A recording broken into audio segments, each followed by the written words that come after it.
So let's begin. What were the findings? Well, one, Fulton County Commission oversees all tax money collected from Fulton County residents. And all that money that is used to construct a new Fulton County jail or renovate existing facilities must come by the order.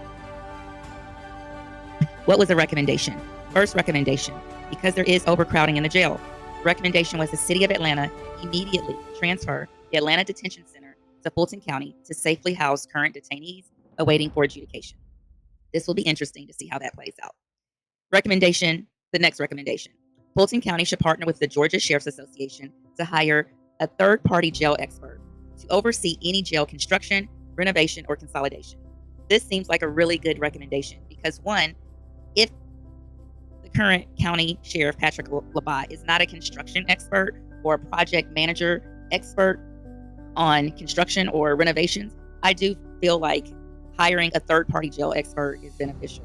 And working with the Georgia Sheriff's Association seems appropriate because they represent all of the sheriffs throughout the state and are very well versed in knowing who are good contractors and who are not. And I must say, I want to give a shout out to the Georgia Sheriff's Association. I work with them very closely at the Georgia State Capitol, fighting for the residents of Fulton County, making sure that they get fair treatment in the jail system. Next recommendation, Fulton County Commission should create a Fulton County jail maintenance team of skilled plumbers, electricians, HVAC technicians, and just general upkeep experts. I love this recommendation too. I'll tell you why. One of the things that I have been fighting for my district in particular, is workforce development opportunities. People don't know what is a workforce development opportunity. It means that I understand that everyone in my district, especially in the metro area, may not, one, graduate from high school, let alone graduate from college. And that means uplifting and empowering the residents of Fulton County with trade skills is essential. There was a bill that was passed, I believe it was last year or the year before, and it was $60 million. I voted for $60 million to go to the technical colleges of Georgia just for this purpose. I was a Democrat at the time, and I received so much backlash from the Democrat political leadership for my decision to vote against what they thought was best. It definitely was not best for my district. And the reason that they did not want to vote for the $60 million to go to the technical colleges is because the money was coming out of the Georgia Department of Labor commissioner budget.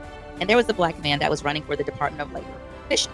And so they proceeded to tell the public the only reason the Republicans want to move $60 million from the labor commissioner's budget and take it to the technical colleges where it needs to be is because it was going to be a time when a black man was going to be the commissioner. They were trying to take $60 million out of the black man's budget. Well, that black man did not win the election. He did not receive enough votes throughout the state of Georgia. But two, this is a true story, and it means a lot to me.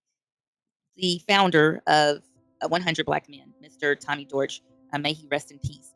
During this battle, I called him because I know of the good work that 100 Black Men does in the community. And I said, hey, Mr. Dortch, I really do not understand why the Democrats don't want this $60 million to go to the technical colleges. And he said, Rep. Mainor, you are voting the right way. The nonprofits work with these technical colleges to get these young adults and these students through the system to learn new trades. You absolutely should have voted the way that you voted. True story, and I love his family. The next recommendation, Fulton County Commission establish a Fulton County Jail Advisory Board consisting of individuals that represent the commission, the sheriff's office, the district attorney's office, and the clerk's offices. This is a great idea for just coordination.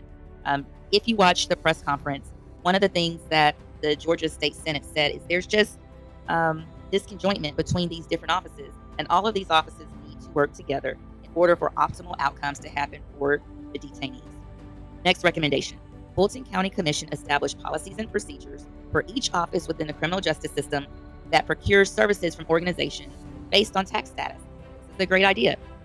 Why? Because the elected officials that are running the criminal justice system, including the county commission that appropriates the funds to these offices, they have a lot on their plate already. And so creating a streamlined system that is transparent and can be repeated over and over is a great idea to make sure that the people that are going into the jail are legitimate businesses, for one, and that they are appropriately verified by tax organizations. Just think about it. We have had, people were just recently arrested from the jail that were having inappropriate sexual encounters with the inmates. We've had jail personnel that were exchanging contraband, drugs, and weapons with the detainees. So then we have incidences where inmates have died, and there were questions put on the table about the health organizations that were contracting with the jail. So I could go on and on, but I don't want to go into a lot of detail. It's another great recommendation.